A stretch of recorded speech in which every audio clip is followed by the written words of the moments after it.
Nah, oke, kita akan bahas tentang kesimpulan mengukur kebutuhan akan perubahan. Jadi ini adalah recap-nya dan bear with me lah ya, artinya bertahanlah ini karena agak-agak padat. Next-nya. Perubahan itu ada yang melihatnya sebagai sesuatu yang bisa direncanakan, bisa dirancang, bisa dirumuskan. Tapi ada yang juga melihatnya sebagai sesuatu yang tidak bisa direncanakan. Namanya itu emergent. Jadi perubahan dilihat sebagai sesuatu yang bisa direncanakan, namanya plan change atau innovation. Dan atau dilihat sebagai sesuatu yang tidak terencana, artinya perubahan dapat terjadi sekitar sewaktu-waktu.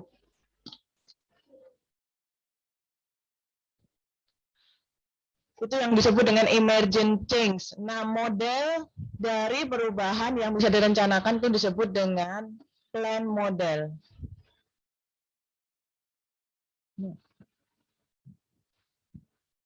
Disebut dengan plan model. Nah, jika melihat suatu perubahan atau inovasi sebagai sesuatu yang tidak terencana, itu ada yang namanya muncul dengan learning model. Jadi modelnya belajar selama proses dipelajari. Apa sih namanya? Nanti ada namanya. Nah, model pendekatan atau perubahan sebagai hal yang terencana, maka kita diberi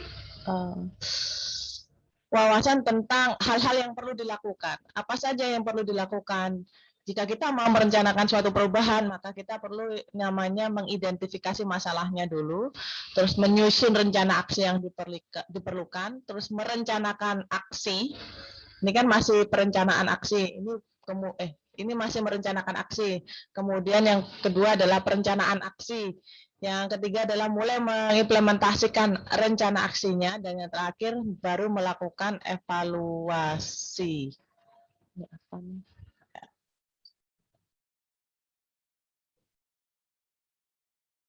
Melakukan evaluasi dari rencana yang telah diimplementasikan. Sedangkan yang melihat suatu perubahan sebagai fenomena yang tidak dapat tidak terencana atau terjadi begitu saja, itu menghasilkan yang namanya learning model. Jadi kita itu belajar sambil jalan lah, itu namanya learning model. Dia melihat perubahan adalah hal yang terjadi begitu saja dengan sendirinya, terjadi secara tiba-tiba, dan menyadari bahwa ada lingkungan eksternal yang tidak bisa kita kontrol. Nanti kita akan bahas pada bagian slide yang lain. Masih pada slide yang ini. Model pembelajaran adalah model dianggap yang lebih sesuai atau lebih fleksibel ya. Jadi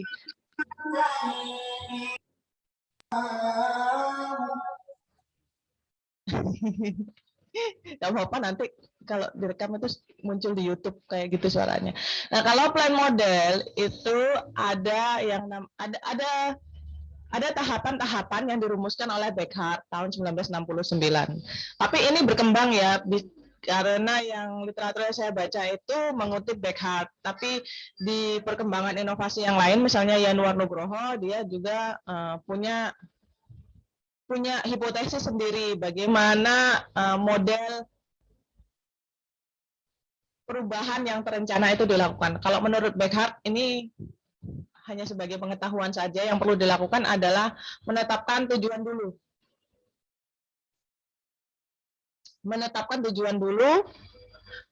Dan kemudian menentukan kondisi yang dibutuhkan, kondisi yang diinginkan nanti di masa mendatang setelah perubahan itu diimplementasikan. Jadi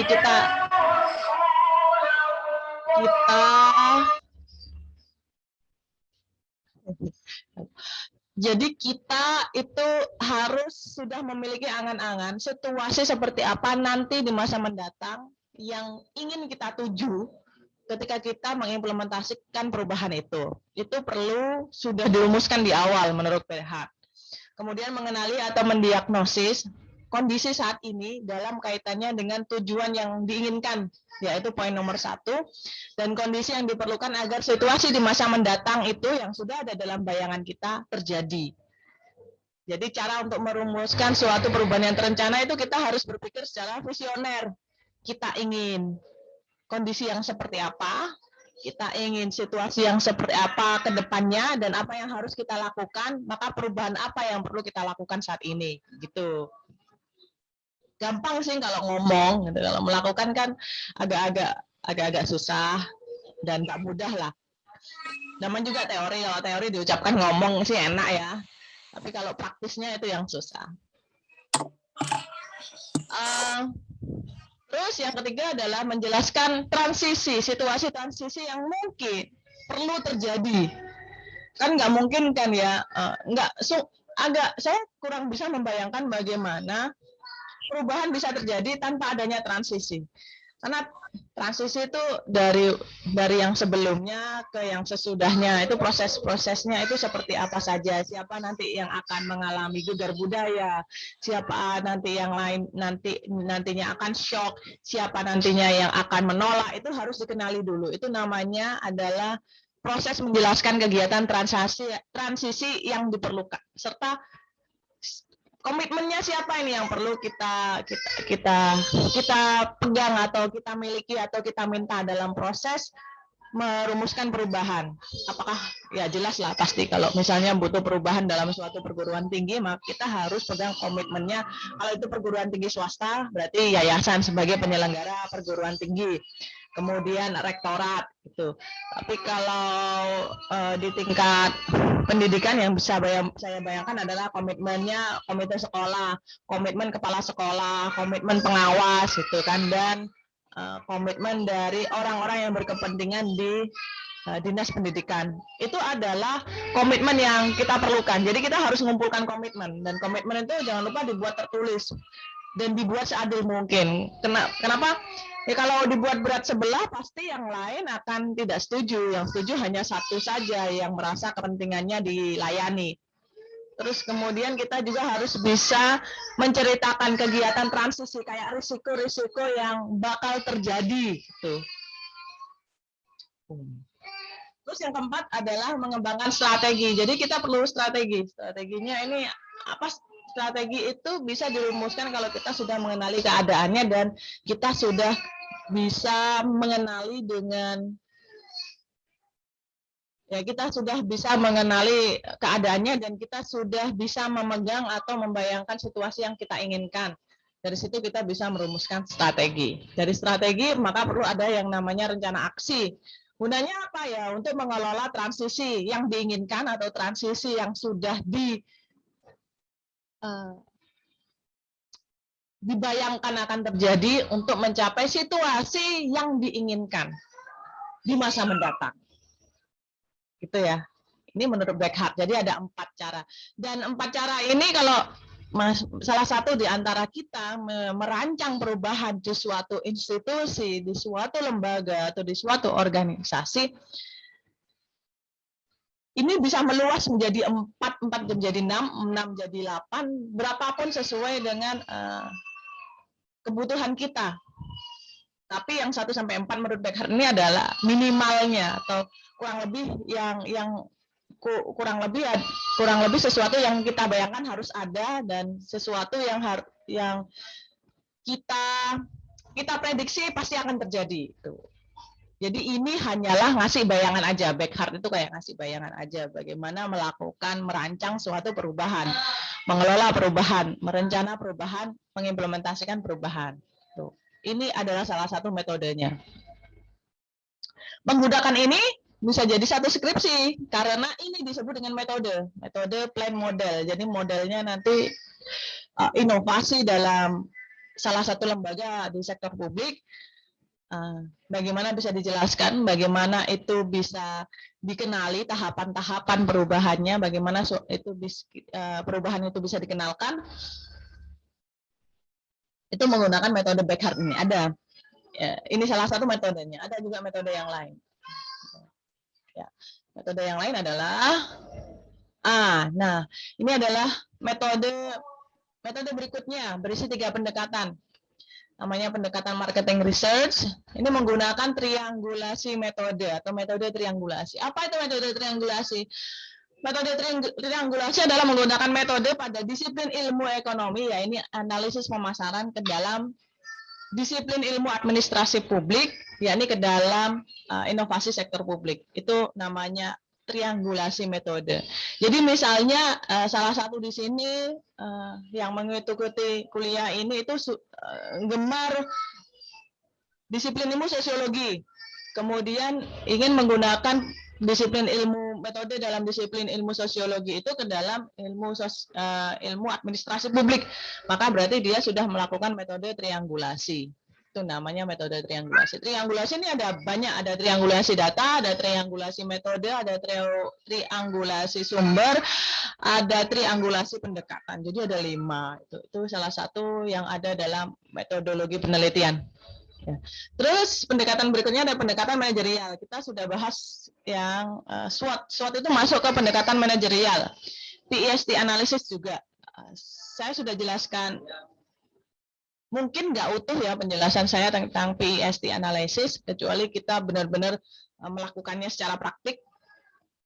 Dan yang belum saya jelaskan adalah yang Aston Matrix. Aston Matrix. Gimana Aston Matrix? Nah, akan jelaskan di sini. Terus yang terakhir adalah pendekatan audit sosial. Tapi ini berasal dari plan model ya. Atau model terencana. Marketing research approach, pendekatan MR. Apa yang harus dilakukan? Kalau tadi kita melihat Beckhart, sekarang melihat yang pendekatan MR atau marketing approach, marketing research approach. Apa yang harus dilakukan? Pertama, menentukan jenis informasi yang dibutuhkan untuk mengkaji atau membahas pertanyaan seputar perubahan yang organisasi sektor publik perlukan. Jadi seluruh informasi, apapun itu diperlukan, kita kumpulkan. Kemudian menentukan balance, keberimbangan antara biaya dan kerumitan atau risiko. Biaya, kerumitan, sophistication, kompleksitas ya. Itu kita kalau kita melakukan pertimbangan dengan mempertimbangkan biaya dan kompleksitas, sebenarnya kita sudah melakukan bagian yang kedua, ya kan. Ada seseorang itu yang berpikir melakukan sesuatu, ada seseorang yang memiliki opsi dan dia cenderung memilih opsi tertentu yang menghasilkan kompleksitas rendah, berarti dia melakukan bagian kedua dari marketing research approach. Apakah boleh milih? Kalau milih berarti misalnya milih 2 aja gitu kan daripada 1, 2, 3. Bagaimana itu? Boleh sih, saya nggak bisa menghalangi seseorang di sini memilih 1 dari 3 metode dalam marketing research. Tapi kayaknya agak sulit untuk melakukan 2 saja tanpa mengumpulkan jenis informasi yang dibutuhkan yang bermanfaat untuk mengkaji dan membahas pertanyaan seputar perubahan yang dibutuhkan oleh organisasi sektor publik. Jadi menurut saya idealnya meskipun kita milih nomor 2, kita pasti melakukan nomor 1. Kita pasti juga melakukan nomor 3. Apa yang nomor 3? Ya, mendesain paket. Paket itu ya paket riset yang kita butuhkan sehingga menghasilkan analisis kebutuhan akan perubahan. Apa saja paketnya? Macam-macam ya. Dan itu sangat ditentukan oleh anggaran. Berapa anggaran yang ada gitu kan. Yang dibutuhkan dalam batas anggaran. Pokoknya sesuai anggaran. Jadi paketnya ada banyak. Mau paket komplit, paket ekonomis, atau paket hemat, itu ada. Terus apa lagi harus dilakukan? Mengumpulkan data primer atau sekunder. Kalau mengumpulkan data primer itu namanya paket komplit ya. Kalau misalnya kita pergi ke franchise fried chicken itu kan ada paket komplit, paket ekonomis. Paket ekonomis sama ya dengan paket hemat ya. Kalau kita pilih paket hematnya, maka kita mengumpulkan data sekunder saja. Kalau mengumpulkan data sekunder, gimana caranya? Ya, kita nggak perlu terjun lapangan, kita hanya menggunakan informasi dari laporan-laporan yang sudah ada, yang bisa kita akses. Dan laporan-laporan yang mendukung, kira-kira gitu. Itu kalau mengumpulkan data primer, itu namanya paket komplit. Paket yang mahal banget itu loh. Paket super besar 2, atau paket Big Mac-nya double, atau paket double whopper, kalau Burger King itu. Kalau paket hematnya itu ya berarti paket tanpa makanan, tanpa Kalau di McD itu namanya, saya barusan dari McD hari Sabtu kemarin.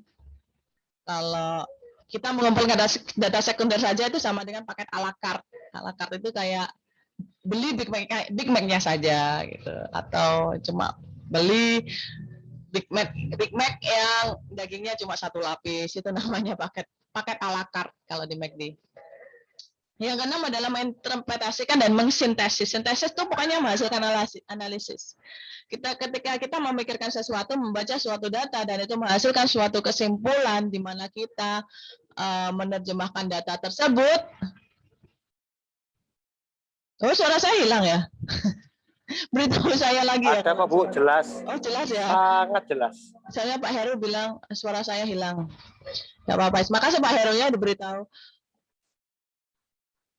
Ya, mensintesis. Sintesis ini bagian tersulit dari. Sebentar. Sintesis ini adalah bagian tersulit dari suatu analisis karena kita itu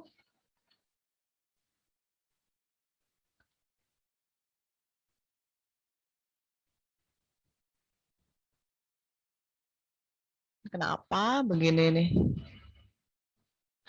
Menghasilkan analisis, kemudian mensintesis, terus mengevaluasi data tersebut dan menghasilkan penjelasan kira-kira data tersebut kontribusinya apa pada organisasi sektor publik. Tuh. Terus yang ketujuh, setelah melakukan interpretasi itu adalah menyebarluaskan hasil informasi yang diperoleh dari keenam langkah itu tadi atau kurang, tapi minimal pada audiensi yang tepat. Audiensnya siapa aja ya? Siapapun yang berperan sebagai pengambil keputusan.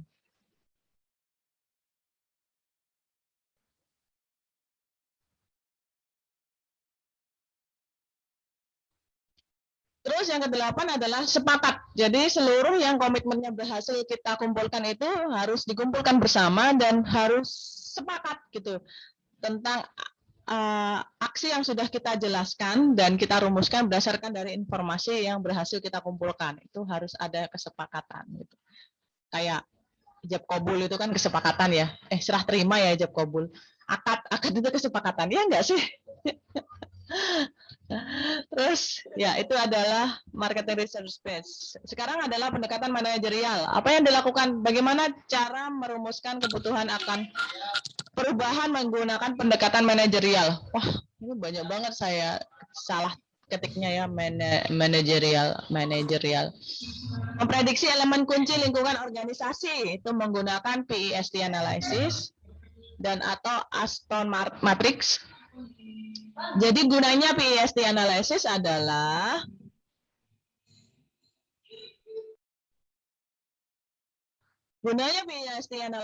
dan Aston Matrix adalah memprediksi elemen kunci. Jadi kayak faktor-faktor yang paling mempengaruhi yang berasal dari lingkungan organisasi itu yang mempengaruhi organisasi. Jadi faktor-faktor kuncinya apa? Konsep-konsep yang penting itu apa? Itu menggunakan PEST analysis. Ini benar-benar akademis banget ya. Nggak ada praktis-praktisnya. Dua adalah mengukur posisi strategis organisasi. Kekuatannya di mana, kelemahannya di mana, tantangannya apa, peluangnya apa, itu jelas menggunakan SWOT. Kemarin udah kita lakukan ya, berarti kita itu dari SWOT, kita itu bisa mengetahui posisi strategis organisasi itu di mana. Gitu. Terus yang ketiga adalah mengevaluasi kemungkinan biaya atau keuntungan. Itu namanya cost benefit analysis. Bahasa ramahnya adalah pertimbangan untung rugi. Itu disebut dengan pendekatan salah satu itu adalah pertimbangan untung dan rugi itu adalah salah satu pendekatan manajerial untuk mengukur kebutuhan akan perubahan. Nah, itu adalah overview ya. Secara ringkas, terlalu padat, setiap langkah dari tool atau perangkat yang ada di atas itu sangat tergantung pada metode dan literatur yang digunakan. Jadi kurang lebih dari literatur yang ada di inovasi sektor publik tentang mengukur akan kebutuhan, kurang lebih pemetaannya yang harus dilakukan adalah seperti itu. Tapi kalau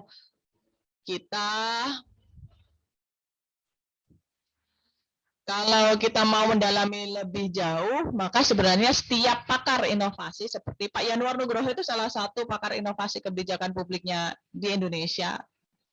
yang paling saya ketahui dan belakangan saya ikuti terus YouTube-nya, bisa memiliki preferensi sendiri tentang bagaimana pendekatan manajerial dilakukan atau pendekatan marketing base dilakukan. Yang saya jabarkan di sini itu hanyalah generalisasinya saja. Ya. Lanjut. Ada lagi lah Aston Matrix. Ini berarti melakukan analisis menggunakan faktor meta level, makro level, dan mikro level. Saya belum pernah melakukan ini, tapi kalau saya melakukan, kayak saya perlu melakukan ini. Saya perlu melakukan ini suatu saat. Meta level faktor itu adalah hal-hal yang menyangkut tingkat masyarakat paling luas dari lingkungan organisasi, seperti lingkungan politik nasional ya. Jadi kalau kita misalnya mengukur perubahan, mengukur kebutuhan akan perubahan dalam organisasi sektor publik di mana kita berada, atau pada level provinsi maupun pada level kota atau kabupaten, dengan menjelaskan lingkungan politik nasional yang dapat mempengaruhi perubahan demografis nasional dan perubahan teknologi jangka panjang, itu berarti kita melakukan analisis atau Aston Matrix menggunakan faktor meta level. Ya. Kadang ada nih ya, kalau kita cangkruan gitu di warung kopi gitu, seseorang kemudian menimpali bahwa oh kebijakan ini mestinya kebijakan yang terjadi nanti misalnya di organisasi sektor publik A itu sangat dipengaruhi oleh lingkungan politik nasional. Misalnya huru-hara ya, huru-hara stabilitas politik misalnya kayak kemarin bom Makassar itu kan ya. Terus kemudian ada wacana bahwa FPI memang berhasil dibubarkan, tapi waduh, saya kok bahas itu ya, padahal ini nanti mau masuk di YouTube.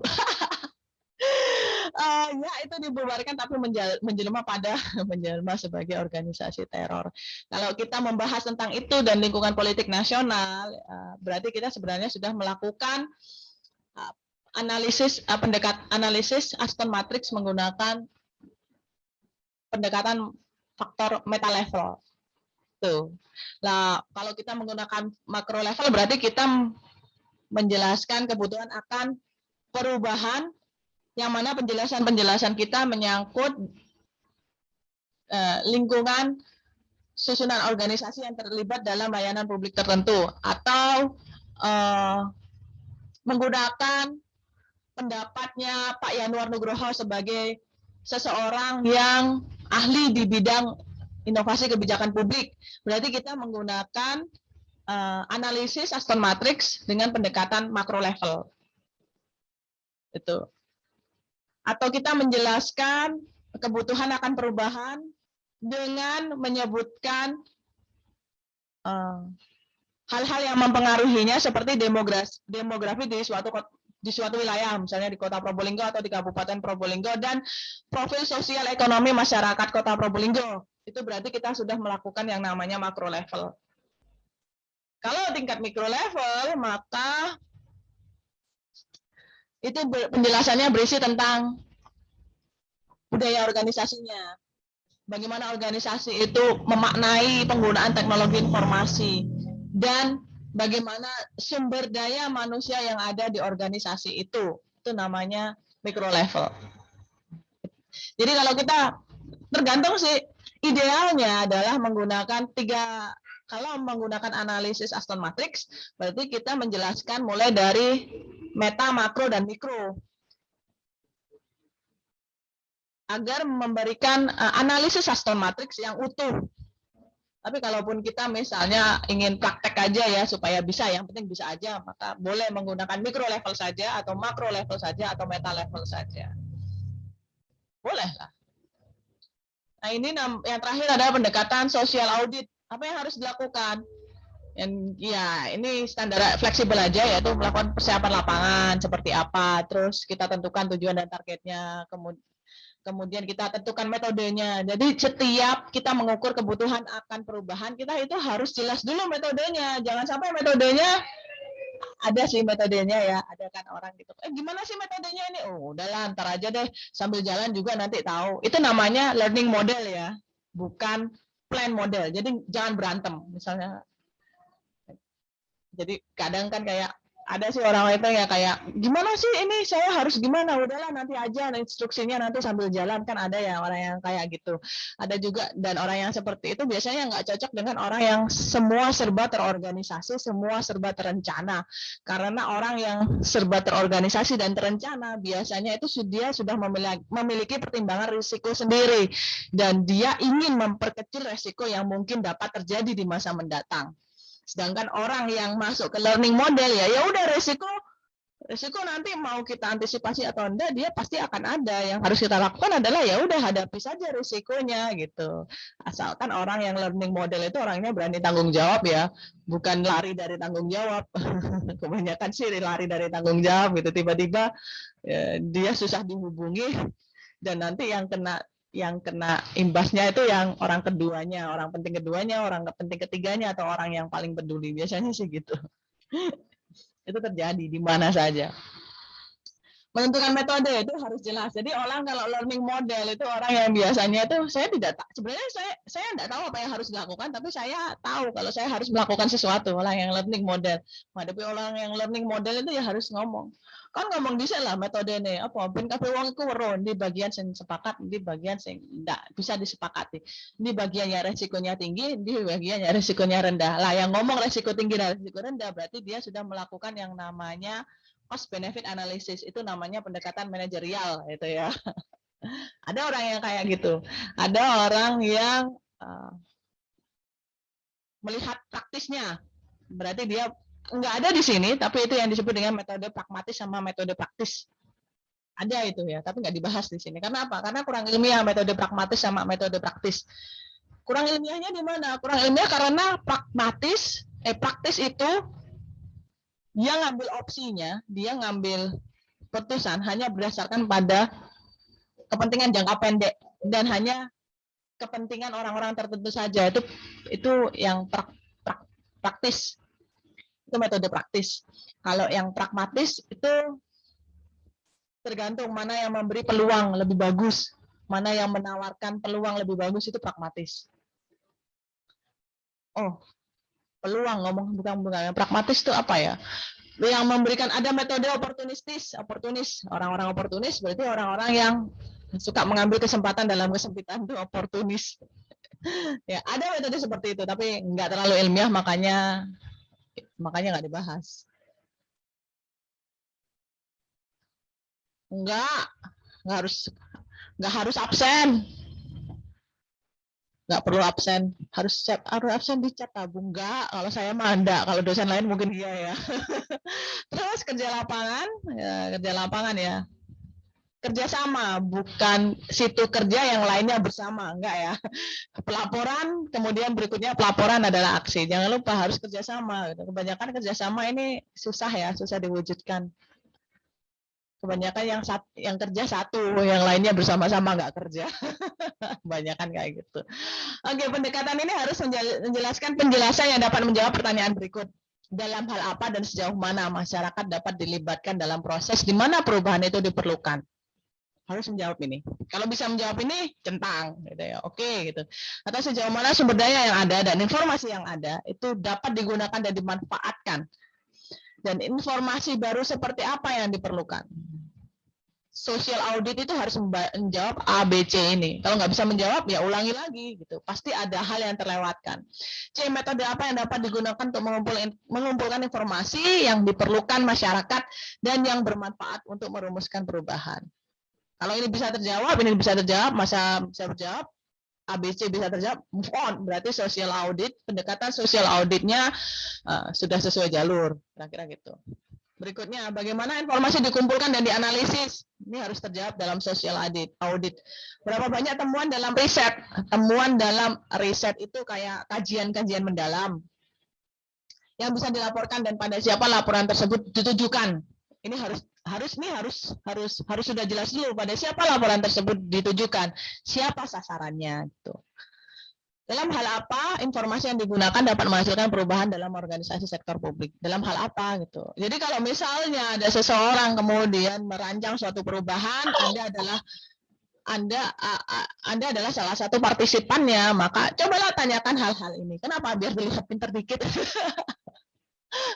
Nanti kayak, oh berarti kalau pematerinya bisa jawab, oh ya oke lah gitu. Ini adalah evaluasinya. Kalau bisa menjawab ke 6 pertanyaan ini dan ini, berarti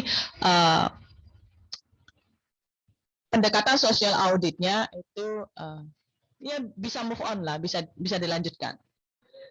Next, oke. Ini kesimpulan, ya kesimpulan. Bagian dari pemaparan dalam slide ini itu masih menjelaskan tentang perubahan sebagai sesuatu yang dapat dirumuskan. Dilihat bahwa perubahan itu bisa direncanakan. Ya, istilahnya perubahan itu adalah sesuatu yang bisa diikhtiarkan. Ya, ada ikhtiar manusia, bisa dirancang, dilaksanakan, dan dievaluasi. Ini yang disebut dengan melihat perubahan sebagai planned changes, ya, perubahan yang terencana. Sedangkan model pembelajaran atau learning model yang akan saya jelaskan sebentar lagi adalah terkait dengan fleksibilitas, bahwa setiap perubahan itu muncul tanpa dapat dirancang dan diprediksi.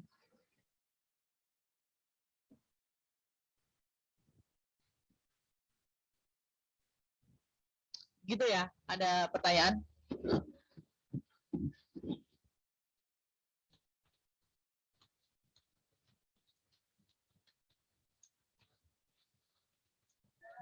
Ya Macun, ayo Macun.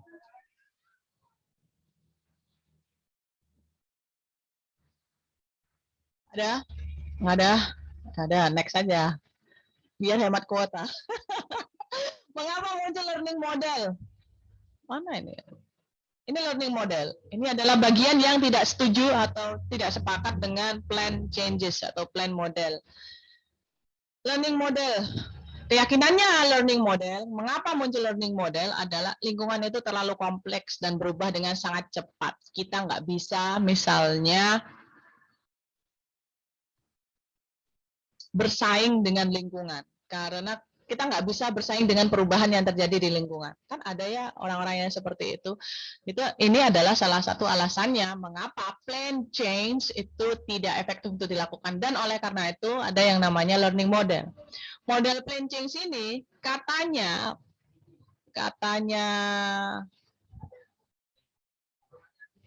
yang setuju dengan learning model itu dianggap membatasi improvisasi, membatasi fleksibilitas dan inovasi di masa mendatang. Itu katanya. Aduh jatuh. Terus dan pendekatan learning model juga dinamai dengan metode kita lakukanlah sambil jalan atau jalani aja dulu lah itu ya.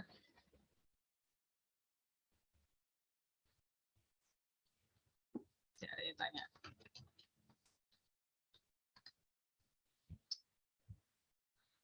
Aduh. Nah, jadi ada kita Bu Reni suka yang mana? Tergantung sih, tergantung. Ada suatu perubahan yang kita nggak perlu rencanakan aja, nggak perlu direncanakan. Nggak perlu direncanakan itu karena ada perubahan yang terjadi seketika dan saat itu juga harus direspon. Kita nggak siap, katanya siap nggak siap harus siap gitu kan katanya learning model.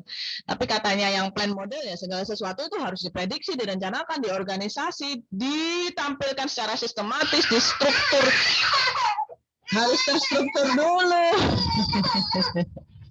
Harus terstruktur dulu supaya apa? Karena ada resiko dan resiko itu harus ditakar dulu gitu. Jangan sampai kita langsung jalan, kita nggak bisa menakar resikonya dan kita iya kalau kita bisa beradaptasi dengan resikonya lah. Kalau enggak kan siapa nanti yang akan jadi korbannya gitu kan? Ya benar kan? Semuanya sih benar. Terus gimana? Ya terserah. Itu harus disepakati dulu pada misalnya organisasi sektor publik yang mana perubahan itu diperlukan. Harus sepakat dulu mau yang terencana atau mau yang nggak terencana. Gitu. Sepakat dulu. Kalau udah ngomong terencana jangan sampai salah satu dari yang sepakat itu berbalik arah. Itu namanya nggak konsisten, nggak komitmen itu namanya. Kalau nggak mau konsisten, nggak mau komitmen, keluar aja dari akad gitu. Dan nggak boleh protes. Kan ada ya udah dikeluarkan dari akad terus dia keluar di luar gitu kan pokoknya nggak regeridu toh ada yang kayak gitu Dan model learning model ini disebut dengan jalani aja dulu ya gitu. Apa yang harus dilakukan? Ya udahlah nanti kita lakukan sambil jalan. Biasanya kata-katanya seperti itu. Model ini biasanya berangkat dulu dari dua hal. Yang pertama deduktif dan induktif. Learning model berangkat dari teori. Teori itu tentang bagaimana praktik baiknya sesuatu itu dapat dilakukan. Teori about how something works. Bagaimana sesuatu itu dijalankan. Gimana sih teorinya gitu kan. Itu berarti deduktif. Kalau induktif, ya kamu udah ngalami belum? Udah, cerita. Kurang lebihnya di mana? Kamu udah ngalami belum? Orang kedua tanyain. Sudah, gimana pendapatnya? Gimana kekurangannya? Di mana kelebihannya? Tuh. Kira-kira gimana menurutmu? Itu berarti pakai induktif. Ini harus milih deduktif atau induktif. Enggak sih, saya cuma ngasih tahu kalau ada seseorang di antara kita ketika diskusi terus dia ngomong. Selama ini yang saya ketahui, baiknya itu dilakukan seperti ini, berarti dia deduktif. Atau ada yang ngomong, pengalaman saya nih, saya udah banyak pengalamannya. Baiknya itu seperti ini, berarti induktif. Nah, kenapa dibilang deduktif dan induktif? Supaya nggak berantem. Kebanyakan tuh berantem. Satunya merasa paling benar, satunya merasa paling lebih benar.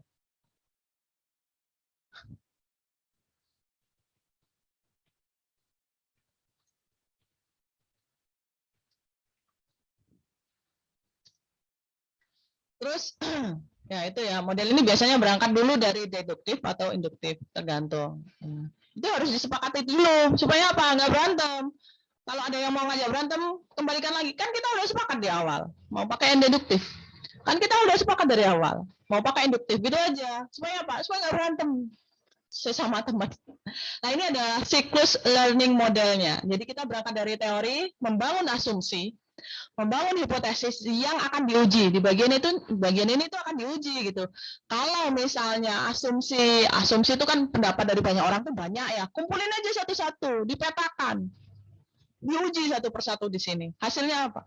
Mana yang lebih cocok dengan praktiknya? Itu namanya ujian praktik. Seperti saya ujian praktik SIM A, SIM C yang gagal terus itu udah 4 kali gagal. Itu diuji praktik. Nah, dari asumsi itu mana yang lebih memenuhi asas praktik atau mana yang lebih praktis, nah gitu kan. Kenapa perlu diuji? Biar yang asumsinya ditolak itu punya jawaban kenapa asumsinya itu ditolak. Kalau kita nggak melakukan uji praktik, kita mau menolak asumsi yang misalnya kita dari awal tuh udah tahu lah kira-kira asumsinya dia itu agak di luar kendali lah ya. Misalnya agak di luar kendali gitu. Kita kan kalau mau nolak secara langsung tanpa ada landasan menolaknya kan nanti kan jadi baper tuh teman kita. Ya, kita uji aja praktiknya gitu. Kalau ternyata praktiknya udah nggak sesuai ya, diberitahu temannya nih berdasarkan uji praktiknya asumsimu itu gagal, jadi nggak akan kita gunakan ya. Jadi seperti itu. Kembalikan alasan untuk menolak suatu asumsi, yang asumsi itu suka ditolak, pada jawaban prosedural. Jangan jawaban yang subjektif. Kalau kita memberikan jawaban subjektif, teman kita yang punya asumsi itu tadi pasti ngerasa perasaannya terluka. Ya kan repot wis kalau terluka, apalagi orangnya baperan. Waduh, repot wis, gitu angel wis, ngono kuwi ngangel wis. Ya.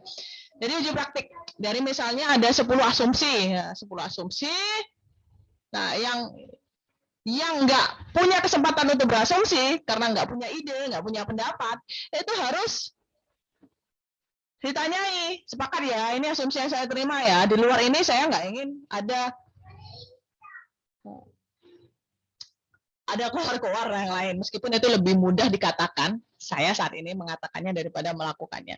Tapi setidaknya kita belajar juga memberitahu teman kita ranah-ranah yang mana pendapatnya itu bukan nggak sesuai sih. Kadang pendapat orang berpendapat kita harus hargai.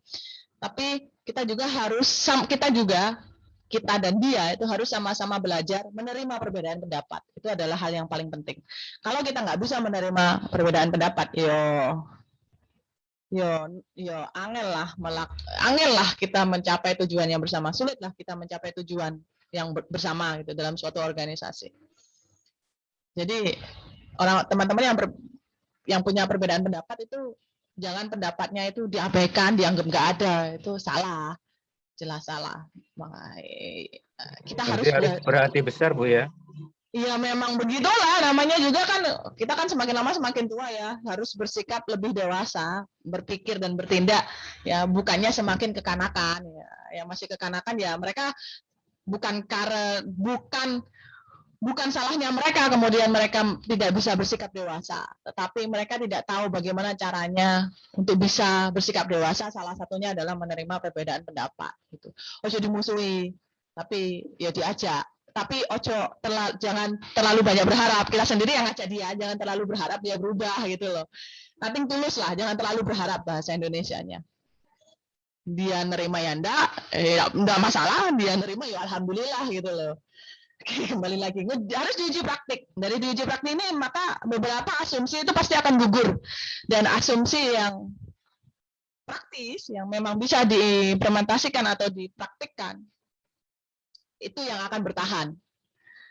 Terus setelah dilakukan uji praktik kita lakukan evaluasi gitu, kurang lebihnya di mana, kekurangannya di mana, apa yang harus kita lakukan untuk memperkuat kekurangan itu sehingga atau membuat kekurangan itu jadi kekuatan, dan apa yang harus kita lakukan agar kelebihan yang sudah ada itu dipertahankan ya.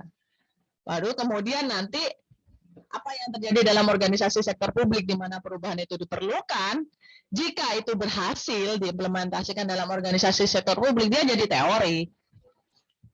Jadi oh itu loh di organisasi sektor publik ini ternyata berhasil loh. Lah ini jadi teori, ya kan? Gimana caranya melakukan? Oh caranya itu seperti ini, A B C D E, berhasil loh. Kenapa kita nggak melakukan gitu? Tapi tetap ada modifikasi karena setiap organisasi sektor publik itu punya budaya sendiri, dan budaya organisasi sektor publik itu akan mempengaruhi keberhasilan dari perubahan dan inovasi. Ya kan? Nah ini nih, saya paling suka gambar ini karena saya kelihatan seperti dosen profesional ya. Lihatlah betapa rumitnya gambar ini, ada gambar yang menurut saya. Ini adalah siklus pembelajaran dalam organisasi. Kita harus mulai dari mana? Ya mulai dari mana aja ya, karena nggak ada start point-nya di sini. Pengembangan organisasi, namanya pengembangan organisasi. Bahasa Inggrisnya ini, bahasa Indonesia ini, apa yang perlu dilakukan untuk membuat organisasi menjadi lebih efektif? Ini adalah pertanyaan masalah kan? Kalau dalam penelitian skripsi itu atau penelitian dosen, ini adalah pertanyaan penelitiannya. Kenapa? Karena kebanyakan sebenarnya organisasi sudah efektif, cuma sebenarnya mereka bisa lebih efektif gitu. Itu adalah masalah. Apa yang harus dilakukan untuk membuat organisasi menjadi lebih efektif? Ini yang harus dirumuskan jawabannya di antara seseorang yang think tank, lembaga think tank, seseorang yang ditunjuk untuk memikirkan sesuatu gitu kan. Itu namanya think tank, grup think tank gitu. Grup-grupnya pemikir ngono lho sing ditunjuk. Sajane aku nggak seneng ditunjuk Bu Reni gitu. Ya wis lah, wis ditunjuk terus mau apa? Nasib kan gitu. Ya tapi sajane aku nggak seneng. Ya wis lah gitu loh. Diterima aja gitu. Change and innovation. Apa yang harus dilakukan untuk menerapkan ide atau tentang perubahan dan inovasi? Gimana sih cara untuk membuat organisasi jadi lebih efektif? Oh, kita butuh perubahan, kita butuh inovasi. Oke, apa idenya? Dirinci 1, 2, 3, 4, 5, 6, 7, 8, 9, 10, makin banyak makin baik ya. Makin sedikit makin ngenes. Ya kan kadang kayak gitu sih, saya juga mengalami gitu kan. Apa yang harus dilakukan untuk menerapkan ide tentang perubahan dan inovasi? Gimana? Apa yang harus dilakukan untuk menerapkan ide 1, ide 2, ide 3 itu harus dirinci. Terus ini pengalaman organisasional. Apa yang terjadi pada ranah praktisnya? Gimana sih yang sudah terjadi selama ini? Gitu, intinya. Gimana sih yang terjadi selama ini di OPD sektor A, OPD sektor B, sektor publik A, sektor publik B, sektor publik C gitu. Apa sih yang terjadi terus? Kenapa kok kayak gitu gitu? Butuhkan sama dengan ngepoin dapurnya orang gitu. Ya kasih catatan di awal. Dilarang menceritakan rahasia dapur masing-masing. Ceritakan saja yang sesuai dengan porsinya, sesuai dengan apa yang dibutuhkan. Gitu. Nanti kalau udah masuk ke rahasia dapur, wes, gak usah cerita, engkau udah digibah, ya. Harus kayak gitu. Terus berikutnya adalah apa yang dapat dipelajari dari yang telah terjadi. Telah terjadi di mana ya? Di organisasi sektor publik A, B, C, D, E gitu. Kemudian itu digunakan untuk merumuskan jawaban lagi tentang apa yang perlu dilakukan untuk membuat organisasi ini misalnya lebih efektif. Nah, itu sih kira-kira begitu ya. Oke, ada pertanyaan atau kita udah hampir 1 jam sih, kurang 12 menit. 12 menit untuk pertanyaan dah. Jangan lebih dari 1 jam, habis bergiga-giga nanti. Kalau misalkan gini Bu, mau tanya Bu. Hmm. Kalau misalkan ini untuk inovasi, bukan inovasi sih, untuk perubahan dalam suatu birokrasi atau misalkan suatu organisasi, kita melakukannya tanpa melakukan analisis atau apa, tapi kita melakukan hanya review dari apa yang telah terjadi seperti tadi itu, melakukan analisis itu apa bisa Bu? Bisa. Itu artinya kita menggunakan data sekunder, dan itu lebih banyak dilakukan untuk menghemat biaya. Data sekunder tadi apa itu? Bisa dilakukan. Yang saya ngomong tentang paket hemat, paket ekonomis itu bisa, sangat bisa. Itu namanya, bahasa susahnya itu disebut dengan dash base. Mana ya? Mana tadi saya ngomongin data sekunder? Ya karena gini Bu, kalau misalkan saya sendiri misalkan dalam dunia kerja itu, kalau harus mengimplementasikan teori-teori ini rasanya kok agak nggak bisa bacanya juga bingung gitu. Tapi kalau misalkan menguraikan dari apa permasalahan yang sudah terjadi, artinya direview permasalahan-permasalahan yang sudah terjadi di birokrasi tersebut atau apa, itu kan rasanya lebih mudah Bu. Dan ya, cuma kan kalau Bapak nggak ikut kuliah ini kan Bapak sebenarnya nggak ikut deh. Kalau Bapak nggak ikut kuliah ini kan jadi nggak tahu sebenarnya saya yang melakukan seperti itu secara praktiknya itu masuk kemana, ya kan? Oh siap. Kalau ikut kuliah ini maka sebenarnya sampean itu sudah melakukan yang namanya marketing research approach, pendekatan marketing riset. Ya. Jadi kita mengatakan materi riset, kita ada data primer dan data sekunder. Untuk mengumpulkan data primer biayanya banyak, anggarannya gede. Dan untuk mengumpulkan data sekunder itu anggarannya bisa ditekan. Cara paling baik yang lainnya adalah dengan melibatkan tenaga volunteer. Siapa saja ya, bisa mahasiswa sih ya, bisa mahasiswa untuk kemudian kita minta bantuannya untuk melakukan pendekatan marketing riset ini. Itu salah satu untuk menekan biayanya. Tapi kalau misalnya kita tidak melibatkan eksternal, ya eksternal itu orang-orang di luar internal, ya yang sudah dilakukan oleh, tadi Pak siapa tadi? Itu sebenarnya Pak Arif ya. Sebenarnya sama juga Pak Arif. Pak siapa sih? Farid Bu, Farid. Farid. Mas Farid apa Pak Farid itu tadi? Om. Ya elah Om. Ya, itu sebenarnya sudah melakukan yang namanya pendekatan marketing riset. Itu boleh Pak. Cuma kan tadinya kita kan nggak ngerti itu masuk kemana sih. Pokoknya praktiknya saya melakukan seperti itu gitu. Ya praktiknya itu kita melakukan yang seperti itu dan benar itu bisa diterima dan itu ilmiah. Kalau ditanya itu pendekatannya apa? Tanyain balik. Sama yakin mau tahu pendekatannya, angel lo bahasanya. Apa bahasanya itu MR approach gitu ya, sampai rodok-rodok merem ngomongnya gitu. Biar terlihat meyakinkan. Iya Bu. Apa itu MR? Marketing riset atau riset pasar gitu. Atau bahasa Inggrisnya itu marketing research lah ya. Ya seperti itu. Terus benar boleh. Jadi kalau misalnya ngutip ya kita ngomong ya udah kita pakai data sekunder aja gitu. Itu ada dalam tahapan mengukur kebutuhan akan perubahan menggunakan pendekatan marketing riset. Kalau kayak gitu kan lebih kayak wow, mari kuliah dengan Dimas. Ya salah kuliah-kuliahan gitu kan ya. Gitu. Oke, itu ada lagi? Ada Bu. Ya, itu siapa itu? Saya Bu. Oh, Mas Edi ya. Bukan mau Mas tanya Pak Heru. aja. Pak Dedi ya. Ya kan tadi kan disebutkan ada pengumpulan data Bu ya. Iya. Ini sebagai contoh aja Bu. Di tahun 2017-18 itu data di BPS tentang buta aksara itu 8.000 lebih Bu ya. Sedangkan dari pendataan yang kita lakukan dari RT RW itu data kita nggak sampai ke 8.000. Itu kan ada perbedaan data. Iya, Sedangkan kan BPS pastinya kan datanya kan bisa dibilang valid Bu ya. Tapi kok bisa berbeda Bu? Itu kita nanggapinya gimana Bu? Kita pakai data kita sendiri atau datanya dari BPS itu Bu?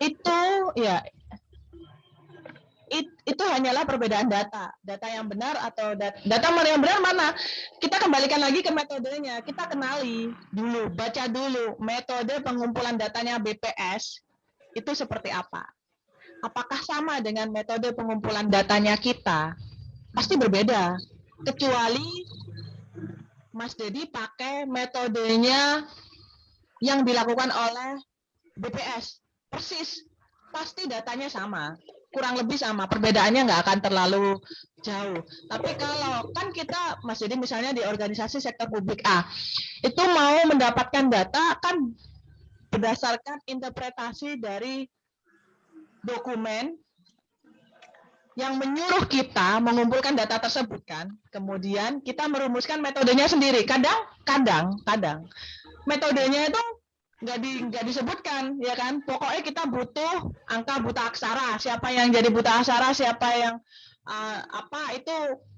siapa yang masuk ke kelompok buta aksara, siapa yang enggak, kita lakukan berdasarkan interpretasi organisasi sektor publik itu sendiri. Kalau misalnya organisasi sektor publik di mana Mas Dedi ini ada kerja mengabdi mengimplementasikan metode yang sama dengan BPS, datanya nggak akan beda terlalu jauh. Kalau metodenya 100% sama loh, yang nggak ada yang berkurang sama sekali. Cuma organisasi sektor publik mau mengikuti metodenya BPS susah. Kenapa? BPS punya anggarannya gede, jelas. Dia butuh data yang seperti ini, anggarannya gede. Oh, organisasi sektor publiknya kan belum tentu. Anggarannya kan nggak segede punya yang BPS. Ya kan? Itu nanti akan mempengaruhi metode yang diimplementasikan oleh organisasi sektor publiknya, sehingga menghasilkan data yang pasti berbeda dengan BPS. Pasti beda lah, anggarannya BPS itu 1 miliar, buat nyari data itu kita untung-untung kalau dianggarin, ya enggak? Iya betul. Kadang anggarannya dianggap pengabdian, kan udah digaji gitu kan kan udah digaji, ngapain minta anggaran lagi? Terus kita yang mau turun ke lapangan tuh kayak mau komen tapi wedi dosa, tapi gimana gitu kan? Itu yang mengakibatkan gitu, data yang kita hasilkan berbeda. Maka itu penting. Pada laporan di mana data yang dihasilkan oleh Mas Dedi itu dihasilkan, data yang Mas Dedi itu hasilkan, itu harus memuat dengan rinci metode yang dilakukan. Supaya apa? Supaya ada orang, kalau orangnya nggak begitu ngerti, dia kan pasti ngomong, ini gimana ini di BPS loh berapa ribuan, 8.000, kok di sini munculnya cuma 800, ini salah ketik atau gimana gitu kan. Jelaskan dari situ metode, Pak, kita metodenya ini metodenya sudah disesuaikan dengan anggaran yang ada, atau bahkan anggarannya nggak ada nih Pak, ini pengabdian masyarakat gitu kan ya. Iya betul Bu, yang jenengan sampaikan tadi itu disampaikan dari peserta rapatnya sama persis. Kok bisa datanya beda dengan BPS? Metodenya beda. Kalau udah metodenya rinci, sama udah ngerinci nih di bagian laporan, metodenya udah rinci banget nih. Hasil datanya sama berbeda dengan BPS. Itu jadi ilmiah hasil datanya samaan. Ilmiah itu artinya dapat diterima. Ilmiah itu artinya punya nilai keilmuan. Ya dapat diterima. Tapi kalau samain nggak ngerinci metodologinya, samain disalahno. Kok iso sama ini dengan dia gitu. Nah di metode kan ketemu yang terjun ke lapangan berapa orang, cuma 5 orang. Iya pun itu kalau 5, yang kerja cuma 2, ya kan? Oh, oke. BPS. Kalau kayaknya lebih banyak kita Bu, kita itu hampir 1.000 lebih, semua RT RW. Iya, tapi Samen bisa menjamin nggak sampai ke tingkat RT RW itu mereka sesuai dengan instruksi yang Samen berikan? Insya Allah 50%, Bu. 50% kan? Kalau Paling BPS gitu itu di kecamatan itu, Bu. biasanya sih RT RW ki, RT RW asli ki, ngundang temenan iki. berat. Nah, itu yang harus disebutkan dalam metodologi. Dan dari situ nanti bisa ketahuan siapa datanya yang paling kuat. Data paling kuat itu tidak tercermin dari berapa data yang dihasilkan, berapa banyak data yang dihasilkan, tapi tercermin dari ketaatan pada metode yang sudah disepakati. Oke, Bu. Siap. Itu kuat enggaknya data ya. Oke, Kalau data yang dihasilkan ya misalnya udah mendekati BPS nih, BPS 8.000 terus kita 7.999 karena deket itu diterima, belum tentu. Kalau metodenya dilihat ternyata enggak, ada yang terselip, ada yang penting tapi kemudian dilewati karena faktor kerumitannya tinggi, itu kan akhirnya data yang dihasilkan yaitu 7.999 itu jadi nggak valid. Makanya itu metodologi itu penting. Karena orang tahu ini datanya komplit, datanya valid, mendekati benar atau enggak, itu dari metodologinya. Kalau makanya salah, biasanya kan ada tuh laporan metodologinya ditulis cuma 1 paragraf aja kan. Salah itu. Mestinya disebut berapa banyak informan. Data ini diambil dari berapa banyak RT, diambil dari hulu. Hulu itu berapa banyak RT, banyak RW, berapa orang yang dilibatkan, berapa lama itu data dikumpulkan. Bagaimana pemrosesannya data, itu datanya dalam bentuk apa, soft copy atau hard copy, ya kan? Kalau BPS dia pakai sistem, pakai apa, dan dia menggerakkan. Kemarin tuh mahasiswa saya ada beberapa yang jadi apa sih pencacahnya BPS itu kan. Dan tetap yang diambil adalah bukan data primer itu langsung dari masyarakatnya gitu enggak. Jadi langsung dari kantong-kantongnya ya, jadi dari RT RW. Kalau mau benar-benar dari masyarakatnya, ya bisa sih. Cuma kan duitnya cukup nggak? Kan nggak cukup. Yang mau jalan ke setiap kakak siapa? Mau menemui mereka siapa? Kita juga punya pekerjaan. Kadang kan pekerjaan kita di OPD ya, organisasi sektor publik kan itu ngumpulin data itu ya.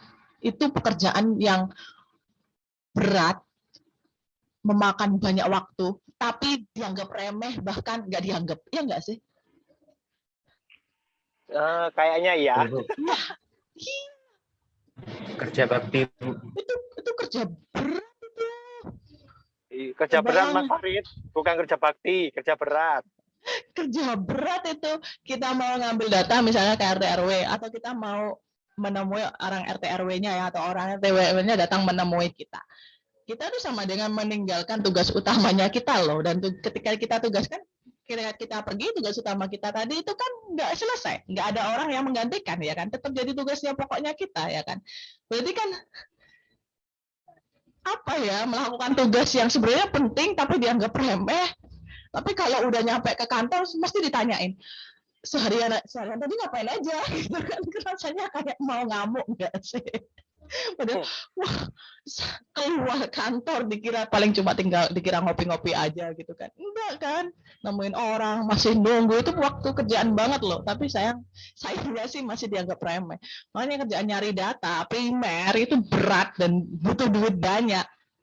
Jadi kalau kita udah ngomongin bahwa Anda butuh data apa dulu nih, mau data primer apa data sekunder? Kalau data primer ya wani piro, kalau data sekunder ya wes si kiai sama Gawat ngajari yang enggak. Jadi kurang lebih seperti itu. Jadi dilihat dari metodologinya. Makanya metodologi itu dalam setiap laporan pengumpulan data itu benar-benar harus dirinci. Kok langsung komentar, nggak usah serinci iki loh Pak. Data ini valid apa enggak? Itu dilihat dari metodologinya. Kalau metodologinya nggak rinci, mau berapapun data yang saya kumpulkan itu pasti ya nggak valid. Gitu. Kayak skripsi, metodologinya itu ngasal, hasilnya itu nggak akan diakui. Kayak laporan ilmiah, laporan survei kemarin tuh loh, mau survei apa, quick count apa itu yang ditanyakan metodologinya kan. Mau metodologinya kayak gimana nih, errornya berapa persen dulu. Kalau errornya 10% ya, atau 20% ya berarti hasilnya kan tidak valid gitu. Tapi kalau errornya 0,01% ya berarti hasilnya valid. Jadi tergantung pada deviasi errornya. Deviasi itu rentang errornya. berapa persen dulu. Kalau dia tidak menyebutkan ya berarti nggak ilmiah dia. Nggak ada yang namanya riset atau penelitian nggak menyebutkan deviasi errornya, rentang errornya itu. Mesti harus nyebutkan. Kokon kuliah mana? Gitu ya. Jadi bayar lagi lah Bu. iya, laki. Makanya jangan mau ditipu-tipu orang gitu. Lihat dulu metodologi. Apa sih Mas metodologinya? Ini. Wes enggak usah wes Mas, sama enggak perlu metodologi nih, sama enggak perlu metodologi nih. Lo udah iso. Aku ya pernah sinau sisan. Aku perlu kekuatan datanya itu dari metodologinya. Ya apa yang metodologinya sama enggak sesuai dengan standar minimum yang diperlukan untuk dapat hasil seperti itu. Kan percuma, kok sampean baleni mana gitu. Atau aku yang malah rugi, bayar sampean peng pindo, sampean jalo bayaran peng pindo pola ngulang mana. Aku enggak gelem ngomong. Gitu. Ya memang gitulah. Jadi dilihat metodologinya. Kekuatan enggak suatu data, valid enggaknya dilihat dari metodologinya. Kementerian Pertanian itu punya data sendiri tentang jumlah sapi. Ya, terus bidang peternakan punya sendiri ya kan. Pertanian punya sendiri sehingga menghasilkan berapa impor yang daging sapi yang diperlukan, itu harus ditanya dulu metodologinya seperti apa gitu loh pengumpulan datanya. Kalau metodologinya sama, berarti dan hasilnya sama persis ya metodologinya dan hasil datanya itu berbeda, berarti harus dilihat lagi nih ada error di mana itu. Yang susah itu adalah metodologinya ngaku-ngaku sama, ngaku-ngaku secara praktiknya dilakukan semuanya sama, tapi hasilnya itu berbeda. Kayak gini,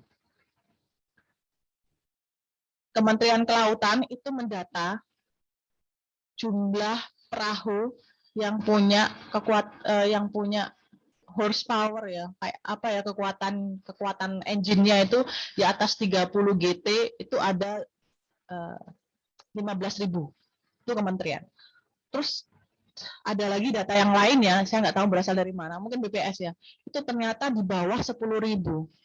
Lah, kalau kita nggak mencermati metodologinya, perang ini dua kementerian, ya nggak sih? Lah itu perang ya, terus. itu ya perang lah ya kan, ngapain perang ya, akui saja metodologinya berbeda gitu. Ini pakai metodologi ini, surveinya seperti ini yang jadi informan yang masuk ke hitungan di atas 30 GT perahunya ya ini, yang di luar itu yang nggak dihitung gitu. Oh yang ini ternyata dihitung, kenapa? Karena punya menggunakan literasi atau pakar dari yang lainnya gitu. Karena kalau kan menggunakan metodologi kan tiap pakar ngomongnya kan berbeda. Saya ngomong ini masuk, Bu Vero ngomong ini tidak masuk. Terus ada tim A itu ngomong menggunakan asumsi saya, tim B menggunakan asumsinya Bu Vero. Hasil datanya pasti berbeda. Gitu. Ya, itu ada di metodologi. Gitu. Tapi ya udahlah, itu nanti kita ke sana lah. Pokoknya kira-kira seperti itu, dilihat dulu metodologinya, dirinci. Dibandingkan. Siap, Bu. Bandingkan. Gitu. Terima Ada kasih. lagi? Oh ya, sama-sama. Wah, udah lewat 5 menit. Kalau gitu saya tutup ya. Nggak ada tugas. Ada tugas sampai UTS ada lah ya. Ya, sampai UAS, Bu. Jombo lah ikungku ya. Terus iki ya lah. Baca-bacalah. Baca-baca aja. Ya itu aja dari saya. Saya coba saya lihat ini siapa aja yang masuk ya. Saya sapa lah, kalau nggak disapa nggak enak. Mas Dedi, ini ini Mas Wawan ya. Oh ini Pak Agung. Ya, hadir. Mas Wawan itu namanya alay Bu.